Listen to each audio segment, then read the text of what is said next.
कमप्याद्यम् गुरुम् वन्दे कमलागृहमेधिनम् प्रवक्ता छन्दसाम् वक्ता पञ्चरात्रस्य यः स्वयम् कमप्याद्यम् गुरुम् वन्दे कमलागृहमेधिनम् प्रवक्ता छन्दसाम् वक्ता पञ्चरात्रस्य यः स्वयम् सहधर्मचरीम् शौरेः सम्मन्त्रित जगद्हिताम् अनुग्रहमयीम् वन्दे नित्यमज्ञात निग्रहाम् वन्दे वैकुण्ठसेनान्यम् देवम् सूत्रवती सखम् यद्वेद्रशिखरस्पन्दे विश्वमेतद्व्यवस्थितम् यस्य सारस्वतम् श्रोतो वकुलामोदवासितम् श्रुतीनाम् विश्रमायालम् शठारिम् तमुपास्महे नाथेन मुनिनाथेन भवेयम् नाथवानहम् यस्य नैकमिकम् तत्त्वम् हस्तामलकताम् गतम् नमस्याम्यरविन्दाक्षम् नाथभावे व्यवस्थितम् शुद्धसत्त्वमयम् शौरेः अवतारमिवापरम् अनुज्जितक्षमायोगम् अपुण्यजनबाधकम् अस्पृष्टमदरागम् तम् रामम् तुर्यमुपास्महे विगाहे यामुनम् तीर्थम् साधु बृन्दावने स्थितम् निरस्तजिह्मगस्पर्शे यत्र कृष्णः कृतादरः दयानिघ्नम् यतीन्द्रस्य देशिकम् पूर्णमाश्रये येन विश्वसृजो विष्णोः अपूर्यत मनोरथः प्रणामम् लक्ष्मणमुनिः प्रतिगृह्णातु मामकम् प्रसादयति यत्सूक्तिः स्वाधीनपतिकाम् श्रुतिम् प्रणामम् लक्ष्मणमुनिः प्रतिगृह्णातु मामकम् प्रसादयति यत्सूक्तिः स्वाधीनपतिकाम् श्रुतिम् उपवीतिनमूर्ध्वपुण्ड्रवन्तम् त्रिजगत्पुण्यफलम् त्रिदण्डहस्तम् शरणागत सार्थवाहमीडे शिखया शेखरिणम् पतिम् यतीनाम् उपवीतिनमूर्ध्वपुण्ड्रवन्तम् त्रिजगत्पुण्यफलम् त्रिदण्डहस्तम् शरणागत सार्थवाहमीडे शिखया शेखरिणम् पतिम् यतीनाम् प्रतयन् विमतेषु तीक्ष्णभावम् प्रभुरस्मत्परिरक्षणे यतीन्द्रः अपृथक् प्रतिपन्नयन्मयत्वैः ववृधे पञ्चभिरायुधैर्मुरारेः शमितोदय शङ्करादिगर्वः स्वबलादुद्धृत यादव प्रकाशः अवरोपितवान् श्रुतेन पार्थान् ननु रामावरज स एष भूयः अबहुश्रुत सम्भवम् श्रुतेनाम् जरतीनामयतायत प्रचारम् विनिवर्तयितुम् यतीश्वरोक्तिः विदधेता स्थिरनीति पञ्जरस्थाः अमुना तपनादिशायि भूम्ना यतिराजेन निबद्ध नायकश्रीः महती गुरुपङ्क्तिहारयष्टिः विबुधानाम् हृदयङ्गमा विभाति अलूनपक्षस्य यतिक्षमाव्रतः विभाति वंशे हरितत्वमक्षतम् यदुद्भवा शुद्धसुवृत्तशीतलाः भवन्ति मुक्तावलिभूषणम् भुवः अनपाय विष्णुपद संश्रयम् भजे कलया कयापि कलयाप्यनुज्झितम् अकळङ्कयोगमजडाशयोदितम् यतिराजचन्द्रमुपरागदूरगम् अभिगम्य सम्यगनगा सुमेधसः यतिचक्रवर्ति पदपद्मपत्तनम् हरिभक्तदास्य रसिका परस्परम् क्रयविक्रयार्हदशया समिन्धते परुषादिवाद परिवाद पैशुन प्रभृति प्रभूत पतनीय पङ्किला स्वदते ममाद्य सुभगा सरस्वती इति राजकीर्ति कथकैर्विशोधिता अनुकल्पभूतमुरभित्पदम् सताम् अजहत्रिवर्गमपवर्गवैभवम् चलचित्तवृत्तिविनिवर्तनौषधम् शरणम् यतीन्द्रचरणम् वृणीमहे। स्वसितावधूतपरवादिवैभवाः निगमान्तनीति जलधे स्थलस्पृशः प्रतिपादयन्ति गतिमापवर्गिकीम् यति सार्वभौमपदसात्कृताशयाः। मूले निविश्य महताम् निगमद्रुमाणाम् मुष्णन् प्रतारकभयम् धृतनैकदण्डः रङ्गेश भक्तजनमानसराजहंसः रामानुजश्चरणमस्तु मुनिः स्वयं नः। सन्मन्त्रविक्षिपति संयमिनाम् नरेन्द्रः संसारजिह्मकमुखैः समुपस्थितम् नः। विश्वक्ततम् विषयलोभविषम् निजाभिः गाढानुभाव गरुडध्वज भावनाभिः नातः स एष यमिनाम् नखरश्मिजालैः अन्तर्निलीनमपनीय तमो मदीयम् उद्गृह्णतीम् उपनिषत्सु निगूढमर्थम् चित्ते निवेशयितुमल्पधियाम् स्वयं नः। पश्येम लक्ष्मणमुने प्रतिपन्नहस्ताम् उन्निद्रपद्मसुभगाम् उपदेशमुद्राम् आकर्षणानि निगमान्त सरस्वतीनाम् उच्चाटनानि बहिरन्तरुपप्लवानाम् पत्यानि घोरभवसञ्ज्वर पीडितानाम् हृद्यानि भान्ति यति राजमुनेर्वचांसि शीतस्वभावसुभगानुभवः शिकावान् दोषावमर्दनियतोन्नतिरोषधीशः तापानुबन्धशमनस्तपनप्रजानाम् रामानुजो जयति संवलितत्रिधामा जयति सकलविद्यावाहिनी जन्मशैलः जनिपथपरिवृत्तिश्रान्तविश्रान्तिशाकी निखिलकुमतिमाया शर्वरी बालसूर्यः निगमजलधिवेला पूर्णचन्द्रो यतीन्द्रः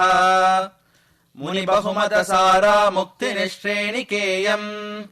सहृदय हृदयानाम् शाश्वती दिष्टसिद्धिः शमितदुरितगन्धा संयमीन्द्रस्य सूक्तिः परिचितगहनानः प्रश्नुवेत प्रसादम् भवमरुपरिखिन्न स्पीतपानीय सिन्धुः दुरितरहितजिह्वा दुग्धकुल्या सकुल्या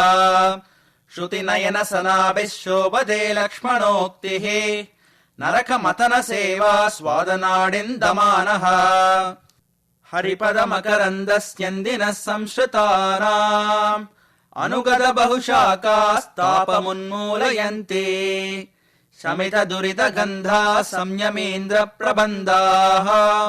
कथक जनमनीषा कल्पना कल्पवृक्षाः नानाभूतैर्जगति समये नर्मलीलाम् विदित्सोः अन्त्यम् वर्णम् प्रतयति विभोरादिमव्यूहभेदे विश्वम् त्रातुम् विषयनियतम् व्यञ्जितानुग्रहः सन् विश्वक्षेनो यतिपतिरभूत् वेत्रसारस्त्रिदण्डः लक्ष्यम् बुद्धेरसिकरसनास्लास्य लीलानिधानम् शुद्धास्वादम् किमपि जगति श्रोत्रदिव्यौषधम् नः लक्ष्यालक्ष्यैर्जलधिवत्पादितात्पर्यरत्नैः लक्ष्मीकान्तस्फटिकमुकुरो लक्ष्मणार्योपदेशः स्थितिमवधीरयन्त्यति मनोरथसिद्धिमतीम् यतिपति सम्प्रदाय निरपाय धनोपचिताः मधुकरमौळिदग्नमदधन्तुरदन्ति कटा करटकटाः वाहि घनशीकरशीभरिता निरुपतिरङ्गवृत्तिरसिकानभिताण्डवयन् निगमविमर्शकेलिरसिकैर्निवृतैर्वृततः गुणपरिणद्दसूक्तिदृढकोडविघट्टनया रटति दिशामुखेषु इति राज यशःपटः इदम् प्रथमसम्भवत् कुमतिजालकूलङ्कषाः मृषामतविषानलज्ज्वलित जीव जीवातवः क्षरन्त्यमृतमक्षरम् यदि पुरन्दरस्योक्तयः चिरन्तन सरस्वती चिकुरबन्धसैरन्द्रिकाः सुदाशन सुदुर्ग्रह श्रुति समष्टिमुष्टिन्दयः कथाहवमसौ गतान् कपटसौ गतान् खण्डयन् मुनिर्मनसि लक्ष्मणो मुदमुदञ्चयत्यञ्जसा मुकुन्द गुणमौक्तिक प्रकर सुक्तिभिः सूक्तिभिः कपर्दि मदकर्दमम् कपिल कल्पना वागुराम् दुरत्ययमतीत्य तत् द्रुहिण तन्त्र यन्त्रोदरम् कुदृष्टि कुहनामुखे निपतद परब्रह्मणः करग्रह विचक्षणो जयति लक्ष्मणोऽयम् मुनिः कणाद परिपाटिभिः कपिल कल्पना नाटकैः कुमारिल कुभाषितैः गुरुनिबन्धन ग्रन्थिभिः तथागत कथाशतैस्तदनुसारि जल्पैरपि प्रथारितमिदम् जगत् प्रगुणितम् यतीन्द्रोक्तिभिः कथा कलह कौतुक ग्रह गृहीत कौतस्कुत प्रथा जलति सम्प्लव ग्रसन कुम्भ सम्भूतयः जयन्ति सुधियो यदि क्षिति बृदन्ति कोपासना प्रभाव परिपत्रिमभ्रमिति भारती सम्पदः यतीश्वर सरस्वती सुरभिता शयानाम् सताम् वहामि चरणाम्बुजम् प्रणतिशालिना मौलिना तदन्यमददुर्मदज्वलित चेतसाम् वादिना शिरस्सु निहितम् मया पदमदक्षिणम् लक्ष्यताम् भजस्व इति भूपतेरनिदमादि दुर्वासना खदद्व परिवर्तन श्रम निवर्तनीम् वर्तनीम् लभस्व हृदय स्वयं रतपदायुधानुग्रह द्रुत प्रहृति निस्तृढ धुरित दुर्वृतिम् निर्वृतिम् कुमति विहित ग्रन्थ ग्रन्थि प्रबोध मतान्तर ग्रहिळ मनस पश्यन्त्यल्पाम् यतीश्वर भारतीम् विकट मुरभित् वक्ष पीठे परिष्करणोचितः कुलगिरि तुलारोहे भावी कियानिव कौस्तुभः स्थविर निगम स्तोमस्थेयाम् यतीश्वर भारतीम् कुमति पणिति क्षोभ क्षीबा क्षिपन्तु भजन्तु वा रस परिमल श्लाघा घोष स्फुटत्पुट भेदनम् लवण वणिज कर्पूरार्गम् किमित्यभिमन्वते वहति महिला माद्यो वेदास्त्रयी मुखरैर्मुखैः भरतनुतया वामो भागः शिवस्य विवर्तते तदपि परमम् तत्त्वम् गोपी जनस्य वशम् वदम् मदन कदनैर्न क्लिश्यन्ते इतीश्वर संश्रयाः निगम पथिकच्छाया शाकी निराश महानिधिः महित विविध छात्र श्रेणी मनोरथ सारथिः त्रिभुवनतम प्रत्यूषोऽयम् त्रिविद्य शिखामणिः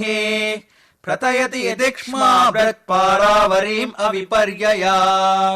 जडमदि मुदा दन्ता दन्ते व्यथौषध सिद्धयः प्रमिति निधय प्रज्ञाशाली प्रपालन यष्टयः श्रुतिसुरभय शुद्धानन्दाभिवर्षुकवारिदाः यमगति कथा विच्छेदिन्यो यतीश्वर सूक्तयः प्रतिकलमिह प्रत्यक्तत्वावलोकन दीपिकाः यति परिबृढ ग्रन्थाश्चिन्ताम् निरन्तरयन्ति नः अकलुष परज्ञानोत्सुक्य क्षुधातुर दुर्दशा परिणत फल प्रत्यासीदत्फले ग्रहि सुग्रहाः मुकुन्दाङ्ग्रि श्रद्धा कुमुद मन चन्द्रातप निभाः मुमुक्षामक्षोभ्याम् ददति मुनि बृन्दारक गिरः स्वसिद्धान्त ध्वान्त स्थिर कुतुक दुर्वारि परिषत् दिवाभीद प्रेक्षा दिनकर समुत्थान परुषाः निराबाधा बोधायन पणिति निष्यन्द सुभगाः विशुद्धोपन्यास व्यति विदुर शारीरक नयाः अकुण्ठैः कल्पन्ते यतिपति निबन्धानि जमुखैः अनिद्राण प्रज्ञा रसधमनि वेधाय सुधियाम् विकल्पाटोपेन श्रुतिपदमशेषम् विकटयन् यदृच्छा निर्दिष्टे यदि नृपति शब्दे विरमते विदण्डाहङ्कुर्वत् प्रतिकतकवेथण्डपृतना व्यापारव्यतिमथन संरम्भ कलहः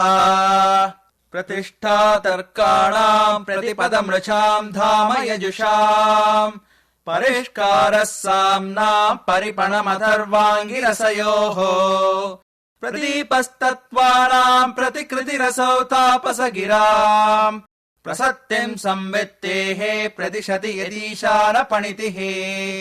हतावद्ये हृद्ये हरिचरणपङ्केरुहयुगे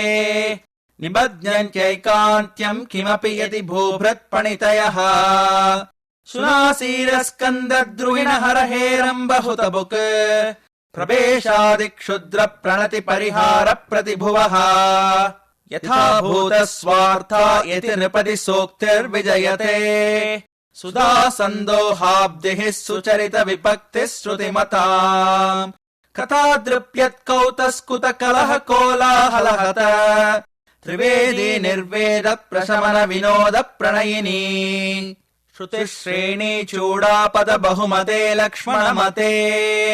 स्वपक्षस्तान् दोषान् विततमरिरारोपयति यः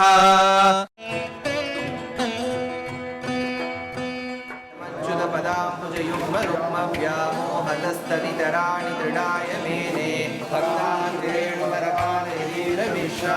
श्रीमत्पराङ्कुशमुनिम् प्रणतोऽस्मि नित्यम् गुरुमुखमनदीत्य प्रागवेदानशेषान् नरपति परिवृत्तं शुल्कमादातु कामः श्वशुरममरपद्यं रङ्गनाथस्य साक्षात्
திருமணம், கோவில் நிகழ்வுகள் மற்றும் அனைத்து விதமான நிகழ்ச்சிகள் சிறந்த முறையில் வீடியோ ஸ்டில் எடுக்க கான்டாக்ட் R. Sudarshan 9941489889